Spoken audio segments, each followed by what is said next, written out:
back at it again, and we've got something important to talk about because I'm tired. I'm sick and tired of this happening. Like, share, comment, and hit that subscribe button if you are new. If you would like to help me out even further with this YouTube algorithm too, watch this video to the very end. It helps out tremendously. And with that being said, let's dive in. Here to discuss, Florida Congressman Matt Gaetz, Texas Congressman Chip Roy. Chip, let me start with you tonight. So up until, I guess, some point today, earlier today, you did have a stopgap measure. You had your House Freedom Caucus sponsoring a deal, making a deal with the more moderate mainstream caucus. That would impose an 8% spending cut on federal agencies, not including not including the National Defense Budget, the Department of Veterans Affairs, or any amounts designated for disaster relief, and that would fund the government through October 31st. So my question is, what happened to that deal, and where do we go from here?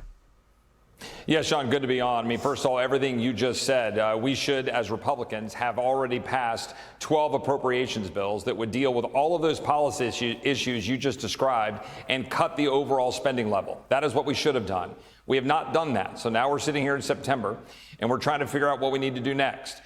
Today, unfortunately, we voted down a Department of Defense appropriations bill that would have cut the abortion tourism, cut chief diversity officers, cut diversity, equity, inclusion because of the great work we did trying to force conservatives onto appropriations committees. And similarly to the question you just asked, we put forward a bill that would have cut spending to all of the non-defense, non-veteran bureaucracy by 8% and attached to it H2, the strongest border security bill we've ever passed to try to check Joe Biden's open borders. We wanted to tell Democrats, you should either shut down the border or you're going to deal with a shutdown government. Unfortunately, now we are in danger of turning over home field advantage to the Democrats and giving Democrats power to make the decisions next week rather than doing our job. I think that's a mistake. Some of my colleagues in good faith, including the one who's just about to talk, who's a friend of mine, I think we made a bad choice this week. I think we could have moved forward. Now we got to figure out how to set a top line number and try to move appropriations bills like we should have done all the way back in July. All right. The House tried voting on the rule for the DOD defense appropriations here. Matt, was that voting against even bringing up the bill or having a discussion and voting on it and the 170 amendments that I guess you can add to a bill like that? And let's talk about what's on your agenda here. You are a leading critical voice of Speaker McCarthy. What do you want, and how is this going to proceed? And do you agree that Republicans win or lose together, one way or the other? There won't be some winners and some losers. You either win together or lose together. I can assure you that Speaker McCarthy deserves all the criticism and more because it's his fault that we haven't considered individual appropriations bills up to this point.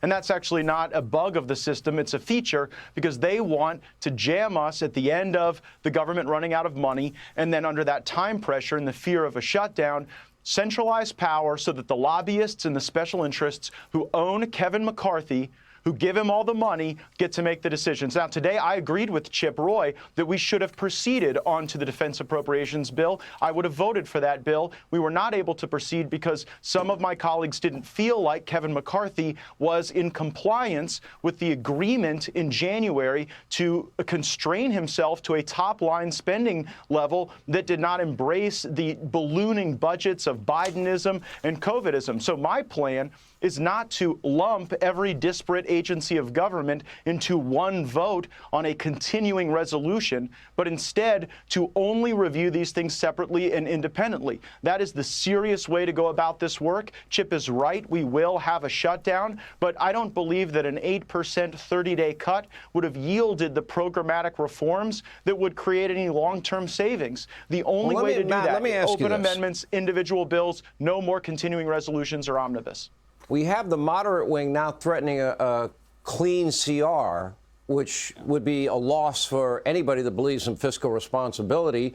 You have even Mitch McConnell admonishing you members of the House for daring to even consider fiscal responsibility. I think the irresponsible one is him in this particular case, because I think spending levels are too high. $2 trillion in new debt this year alone. At what point is enough enough?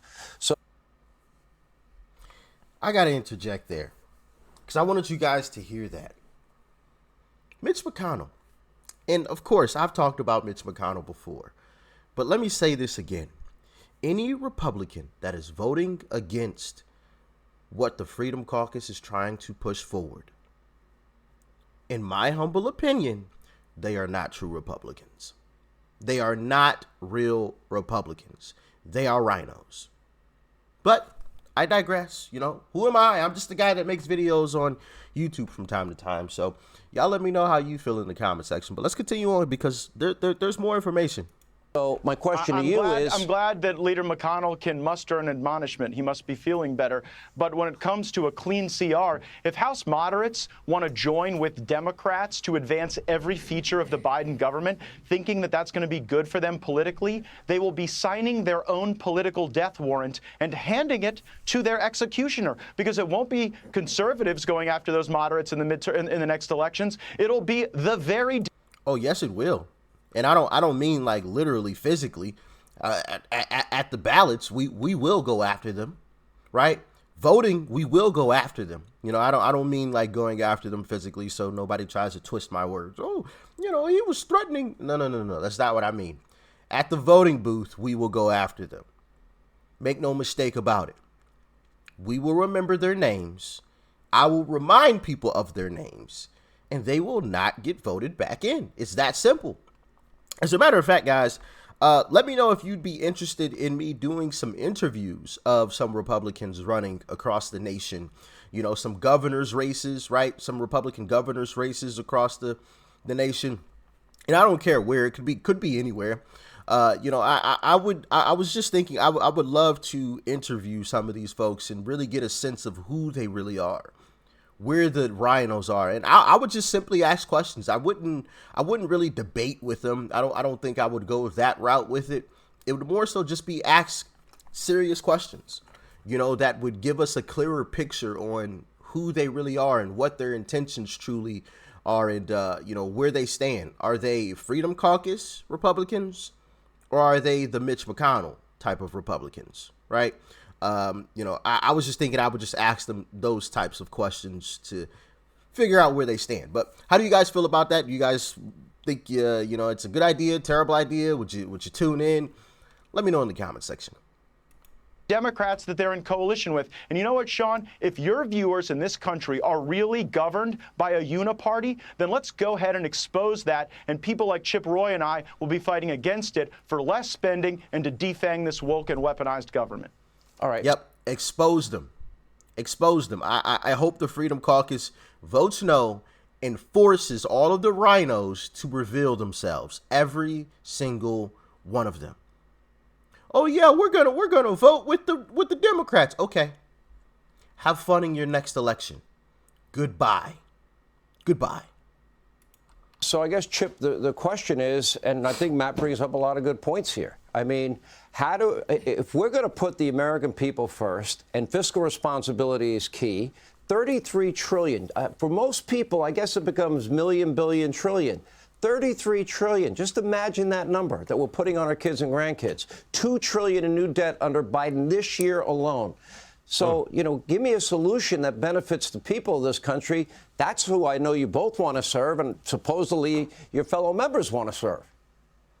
Yeah, Sean, I mean, look, I couldn't agree more. And again, Matt and I are equally committed and on the same team in terms of what we're trying to do to push back on the Biden administration and cut spending. Look, the issue here is, and the reason I was supportive of putting forward a proposal that would have advanced spending for literally 30 days with an 8% cut to federal spending and to the federal bureaucracy and moved the H.R. 2 border security bills, because, Sean, my state of Texas is under assault. People are dying. People are dying from fentanyl poisoning. Little children are getting sold in the sex trafficking trade, and I wanted to hang that around Chuck Schumer's neck. I wanted him to have to go back to the people of New York and say, you know what? All that you're facing here in New York, I'm going to ignore that. You know what? I'm more interested in an open border than in making sure that we actually close the border. And instead, we're going to end up with a shutdown government. That's the reality. What's the strategy going forward?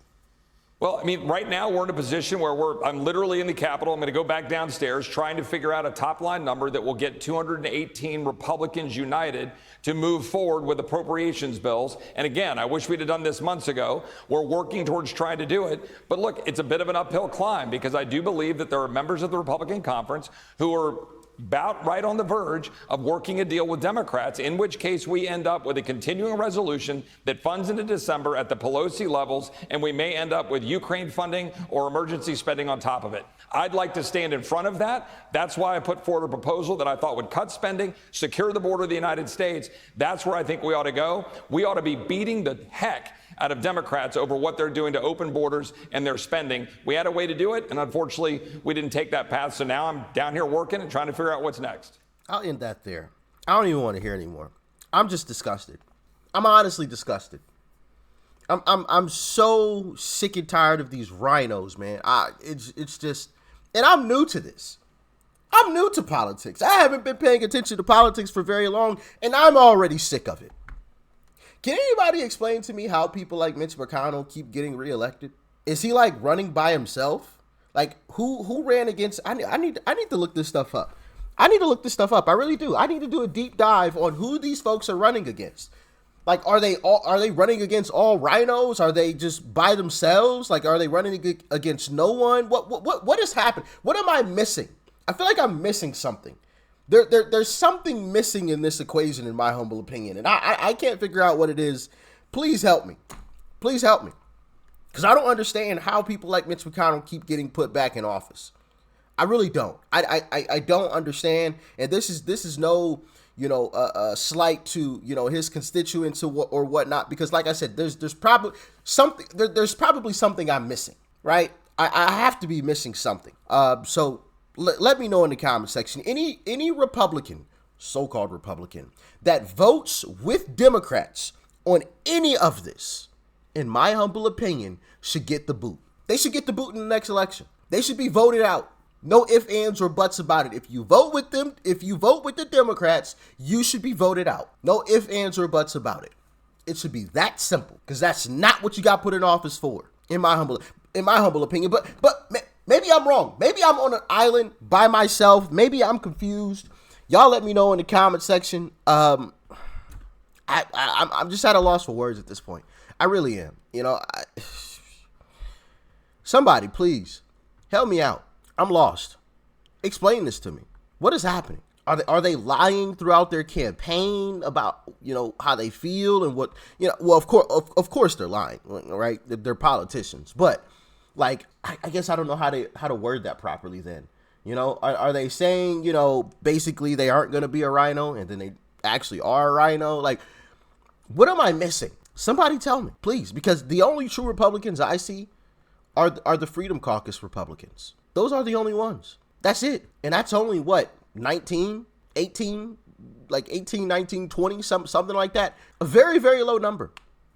Those are the only ones that I see truly standing up for what I feel we as Republicans actually want.